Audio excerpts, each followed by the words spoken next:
warm welcome to Brand Equity with me, Sonali Krishna. Today's show is about Verizon Media, soon to be called Yahoo. Now, for the uninitiated, Verizon Communication, the media and entertainment arm of Verizon, the telco, acquired AOL way back in 2015. In 2017, it acquired Yahoo and merged both entities and called it Oath.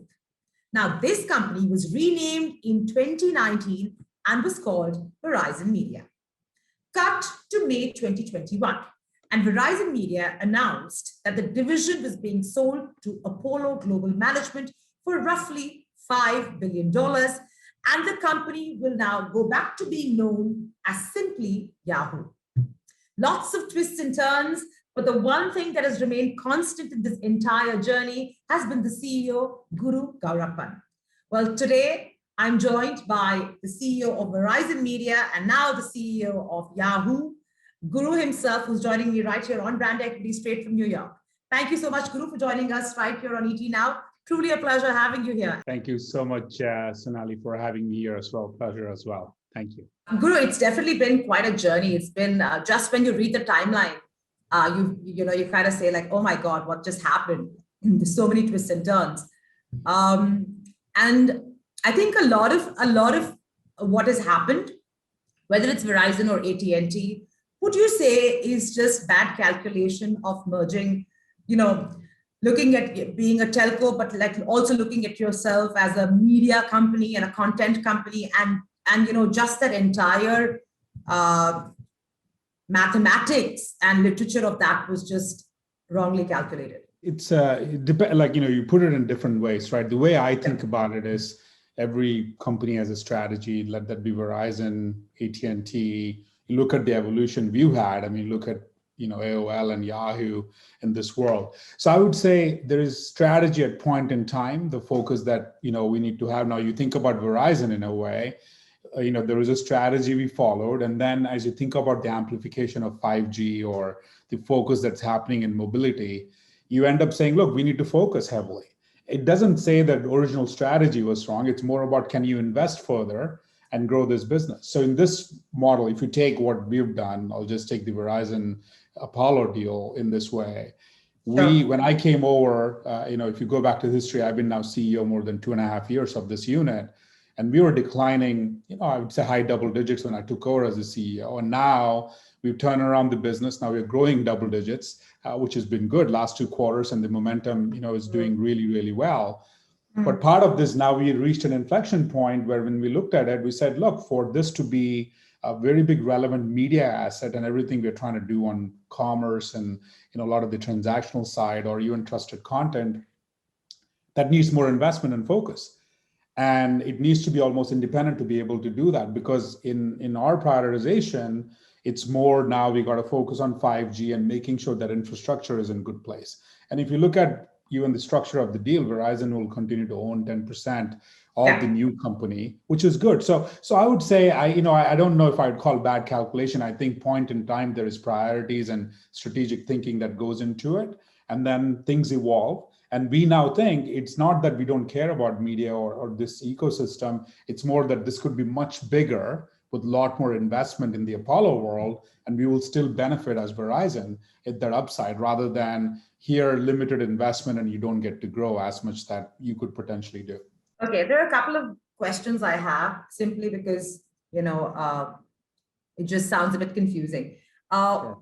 One is, if Verizon decided that they don't want to have this communication, entertainment, media assets anymore, it doesn't make sense. And maybe it makes sense to just focus on the network, and which is why they sold out to Apollo. And of course, Apollo was showing much interest. Why retain 10%? I think that's why it comes back to where there is so much potential in this segment.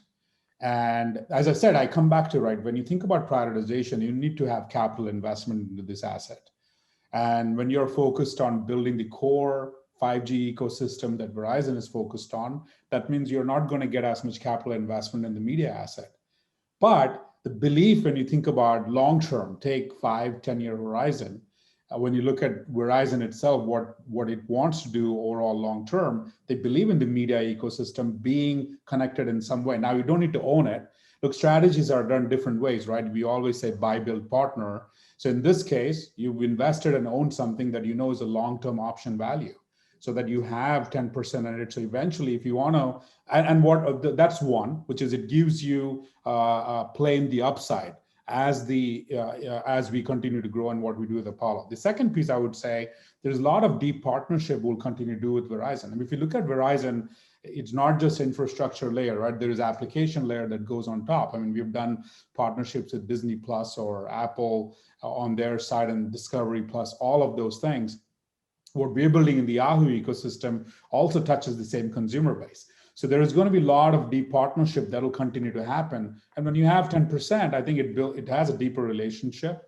You almost get a lot of those relationship fruition into a product. So those are the two vectors I would say is upside value creation, that we believe in this space. It doesn't mean that you need to own it fully. You let somebody else invest in it, see the upside. Two, when you think about a user of Verizon is also using a lot of these services. How do we maintain a lot of those partnerships in a very strong way? And that 10% allows you to do that. Now, Yahoo in its new avatar, right? How would you define that company? So when you think about Yahoo, right? So you've seen one of the things when I came in, just a bit of a context, I mentioned we were declining and now we're back to growth. There's a lot of focus that's brought in, and we have exited assets we didn't make sense in whatever time frame, things like HuffPost and Tumblr, where some of those things, similar way of Verizon saying, hey, this is not strategically fitting in here, but we want to, in case of HuffPost, we still own equity in overall BuzzFeed as an entity. So a lot of that is about saying, let's focus. So when you think about Yahoo, our core mission, that hasn't changed, right? Our mission that I laid out 2.5 years back, we say our mission is to connect people to their passions. So when you think about that, there are two sides of the coin, right? The new Yahoo. One side is the consumer-facing business, and the other side is our B2B. Consumer is what we've always done well, core content like trusted content aggregation, and we get from New York Times to you name it, almost 90% of our content comes through syndication. And then you have mail and a lot of these assets that's really creating a broad consumer ecosystem. We generally typically go deep into each of these verticals. One of the things that I've said about that mission, there are three key pillars, right? One is trusted content. Two is connections. A lot of that we do in sports and finance, where we are creating a premium experience. Take fantasy sports, we've gone into betting, or in finance, we have Yahoo Finance Premium, which is really creating smaller communities. People are paying a premium for broader content or better tools. And then the third bucket is transactions. One of the biggest thing for us is we said we want to go from content inspiration to a transactional, so content to commerce, because we feel we are inspiring people to go buy things or do a transaction. We want to capture that value. So that's new Yahoo in terms of where we are taking and closing the loop for the consumers. And the other side of the equation is our B2B business. One of the big ways we monetize today is ad business. We are the largest independent ad stack outside of Google, Facebook, some of the walled gardens. And then we also have a streaming platform, Disney Plus, Fox, a lot of this big, actually global level, a lot of these platforms use our streaming platform to stream the CDN business. So that's how the new Yahoo is structured in terms of what we do. A lot of focus and creating our own ecosystem across key verticals. As I mentioned, home, mail, news, sports, finance, entertainment, lifestyle. I mean, that's kind of the core vertical base that we've created, and continuing that closing the loop journey for the consumers. But let's look at some of your marquee products, right? Let's look at how this carving out is going to give you more fuel power to grow bigger and more focused. If you talk about Yahoo Mail and AOL, and while these are definitely players who were one of the forerunners of when the internet was actually being formed and structurally, you have to agree with me that over the years, it's kind of lost its shield. I don't know how many people who have Yahoo Mail or AOL for that matter, because you have big behemoths in Google, Facebook, who've just, taken it over and really are dominating the spaces that they occupy. So why do you see the logic of still A, keeping it alive, and B, why do you see optimism in the future with these iconic properties? Sure. Look, I mean, you're right in terms of it did lose a little bit of the shine and whatever you talk about last 10 years in some way. And then a lot of that was not focusing on some of these products and building it. What I would say from a fact-based wise, what we've seen in last 2.5 years, these products are growing. I'll take Yahoo Mail as an example. It is actually the second largest mail platform now in most countries. You take US, you take India, we're actually the second largest platform. If you think about we are actually adding a lot of new users. And maybe you're not in the platform, but I would say we're adding a lot of new users, and most of the users are coming in are Gen Z and younger millennials now. We've got why do you think that's happening? Why do you think that's happening? So I'll give an example. So if you go to the app, I'll actually tell you one is the product is way better. If you go and use the Yahoo Mail app today, you will see it for yourself. But one of the outputs that you can look at, if you go to Apple iOS store or the Google Android store, just compare the rating of a Gmail versus Yahoo Mail. It's got 2.5, 3 million reviews. We are at 4.6 on a 5, and Gmail is about 4.3, even on Android platform. And the reason being the platform, and it took time, right? If you think about our platform, used to have a lot of performance issues 3 years back. We had a lot of, credibility issues at one point. The features were not up to date when you think about comparing Gmail. All of that has been solved. Over the last year and a half, we've been back growing. That's part of the reason the user base is growing. So that's one. The product has improved tremendously. The other thing we've done, I mentioned e-commerce earlier. One of the reasons people use mail, I will say I had that behavior. I would always have a mail account where I'm sending my receipts or I'm getting offers on a product or some sale is going on. Yahoo Mail was used that way a lot more. So we actually, in last 2 years, converted what we call now as inbox commerce, really pushing consumers to say, this is your commerce place. This is where you come in, not just to send your receipts, to track your shopping. So recently we did a deal with Walmart in the US, where we have integrated grocery shopping within the Mail app. So if you have the Mail app, you'll see a grocery tab. You can literally shop from Walmart. And we have almost 20 million users who are grocery shoppers in our ecosystem. We have probably 15 million users who are doing heavy, luxury goods shopping. So a lot of that is what we're now, Walmart was our first 0 to 1 to test out whether people want to transact within Mail. So I look at Mail as a super app, which is going to have multiple functions. We did a lot of live streaming. NFL was a great example. Last year, we actually had live streaming and content consumption within Mail. Fun fact here, Mail had much longer, people watch for 25 minutes of NFL live stream versus on sports app, which is more targeted for consumer, half the time. So that showed you that Mail had that locked in behavior. So look, the net of it is product evolution, right? Brands are built on product evolution. And we went back to the basics, at least since I've been here. And we've said, what do the consumers want? What are the consumers using the product for? So that's what has brought back the shine back in a way, and we're seeing the growth right now. And you take Gen Z and millennials, a lot of them are in e-commerce and shoppers. So that's actually bringing our focus. You go to Google, you go to any other mail platform, doesn't even integrate that. So that's a big product difference. I would definitely encourage that you should try to use it and give us feedback. But we are seeing that, right? And showing we have 145 million monthly active users on Mail, which is large. When you look at the numbers, and on that, when you go to an app store and you see a rating much better than Gmail, consumers have spoken. So, that's how I see it, that we get the feedback, and the product is beyond solid right now, how well it has evolved.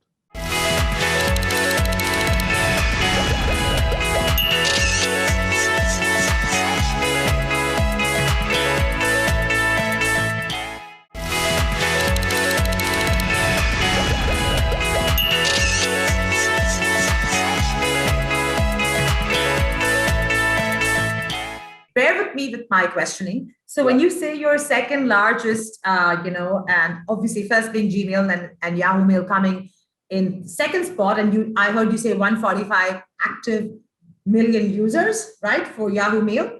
It depends on which market. We don't disclose it by the market. We don't split out the Okay. number. Yeah, I'm using one market. Yeah. Oh, you're using one market. Okay. Yeah. Okay. Okay, fine. Let's go with what you're saying, one market. And you juxtapose, let's say, the number one player, which is Gmail. What's the difference? I mean, what's the difference between number one and number two? How much space is there? So think about mail as one is it's a tougher math to do because most people have 2 mail accounts or more. I'm assuming you have more than one email account. I have probably 4 email accounts. So it depends on what use case you're doing. If you're doing your company corporate email, which is a completely different use case, we don't play in the B2B world.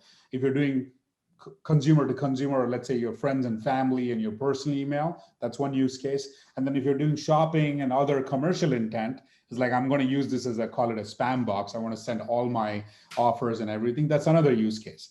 So if you think about it, there's a lot of overlap between Gmail and Yahoo users, right? That's why we don't even, so our market is, the net of the way you think about this is your total market is much bigger than the total internet users because each user on an average is having more than 2 to 3 mail accounts.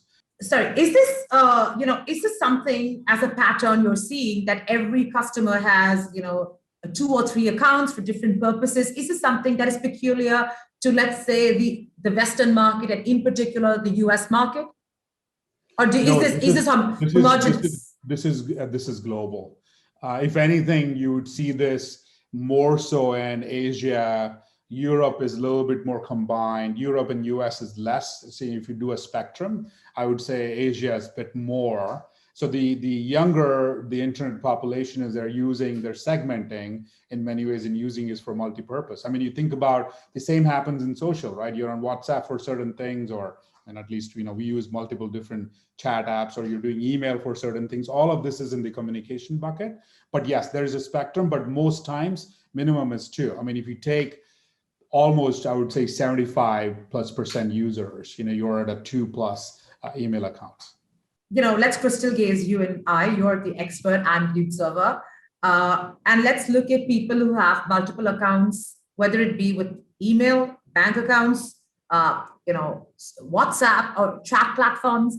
All of us are getting increasingly busy with our cell phone screen because it's just so crowded and we're having so many apps. Do you think consolidation will be the way forward in terms of consumer behavior? Because, with India, with everything that's going on between, WhatsApp and the government, Twitter and the government, all that hullabaloo that's going on, sure. A lot of people have started downloading Telegram, downloading Signal, so the act of downloading is there for sure.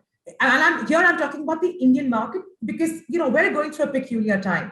Sure. Right. So the WhatsApp is definitely highly penetrated, but then you have, oh my God, are they listening into my conversation? Am I compromised? And you have all these fears. And so you download Signal and you download Telegram. But if you look at the use case, it's a joke. We've downloaded it, but everybody's still using WhatsApp because that's their comfort zone, right? Mm-hmm. And it's very tough to track conversations, with Telegram and Signal. People are trying. I mean, so am I. But, the point is, it's difficult. Beyond a point, you'd like one chat platform, which is universal and global. And, I'd like 2 accounts, one professional, one personal, in terms of my email. And, ideally, a few other bank accounts, the better. I mean, I'm just saying, don't you think the consumer is a bit exhausted and is looking at consolidation? Or do you think it's contra? It's, again, it depends on which consumer. I think if you take, and I was I work quite a bit in China, and I've seen some India and we have users globally. If you go to some of call it Indonesia, China, some of those markets, consumers love, I want to have the option. I will choose. And then there is also, I would say almost 40% of the market who are like, I want one app. It needs to be all consolidated. I don't need all this clutter. I want to use that. So for us, the good news is there is a spectrum of others. And to be honest, like we see in the US, and I'll say just within the Gen Z world, you have 2 sides, and I meet consumers every Monday. We do a roundtable and we get Gen Z, younger millennials, all types of consumer. And one Monday you will see, let's say 4 users we have in that discussion. They will say, I want to use just one app for one use case for finance. I want to use this thing for sports or this thing for chat, and I want to keep it separate because I like organizing it. And then the next Monday, when you chat, you got, oh, I love mail as a super app. I want to do everything there. I want to do payments through that. I want to watch the live stream. I want to do everything here so that it's simple. I don't want to log in multiple times. I don't want to create multiple accounts. So the reality is, I think there's a whole spectrum. I don't think consumers are leaning towards one. I think companies which do well, which you will see in a bigger scale, we've seen that in China, we are doing that in the US, is the idea. I think Paytm, I haven't used it recently, but some of them are trying to do that, which is more of a super app. I want you to be able to do a lot of things in the same app. I think you can go to that spectrum. You have to incentivize consumers to do that. Otherwise, like for us on mail, initially to let people buy groceries as an example, you have to educate the consumer that you can do this. Then you have to incentivize in a way to do that. But once they're used to it, they're like, okay, I don't need another app to go do that. So a lot of this comes to how you make the product journey easy and not make it too cluttered. So the big trend is going to be companies that have good access to data. You take Facebook, us, we all have a lot more logged in users, and we can personalize. So the more intelligent our systems are, we're going to personalize real time. It's like, okay, you wake up, the first thing you're doing is looking at your finance, trade and stock and whatever. Great, let's make sure the same app, which takes you through a journey of the entire day. But consumer behavior today, they want to do 4 different things at the same time, right? The whole idea, we talk about second screen experience. You're watching TV, you're on your mobile. You're on your laptop, you're on your mobile. You do multiple things at the same time. I think consumers doing multitasking is only going to increase because the devices are getting better. 5G is going to enable you to do a lot more things. That means there will be more and more apps. And then there will be apps, at least us and many big companies will always try to create more super app so that you can do multifunction in the same app. So you'll have the entire spectrum. What is the India play, Guru? India play is, very straightforward. Look, few things, right? One, we of course will have that core base of mail and home that will continue to be the foundation. Sports is a very important vertical for us. When I think about sports as a horizontal, so cricket, being big in India, that's one that we've been focused on now. With Apollo, of course, we'll get to do more as we think about sports going deeper in certain markets. I think content for us, we launched Makers India. If you remember, I think it's been more than a year now since we launched it, which is really about women empowerment and building content around that. It's very curated premium content. So you will see some of those content plays which are very niche. It's only in US and India right now when you look at Makers. So that's going to be something we'll go deeper in building that ecosystem. But I think the first and foremost play will be sports. If you think about a vertical going deep, mail will play its role. It's global. Whatever we do in mail and home is more global. I think focused effort will be sports, and there is an opportunity to do finance as well. But we'll need to understand the regulatory landscape about what we can do in finance, more than content when we can go. And advertising?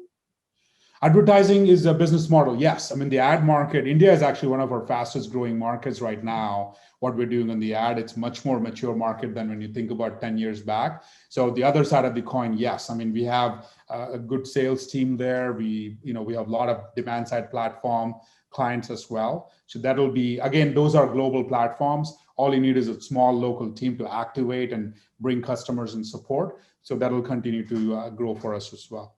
On that note, I think I've overshot with you in terms of timing. Thank you so much, Guru, and all the best for this new avatar and new innings with the new Yahoo, and more power to you, and of course the much loved brand Yahoo. Thank you very much.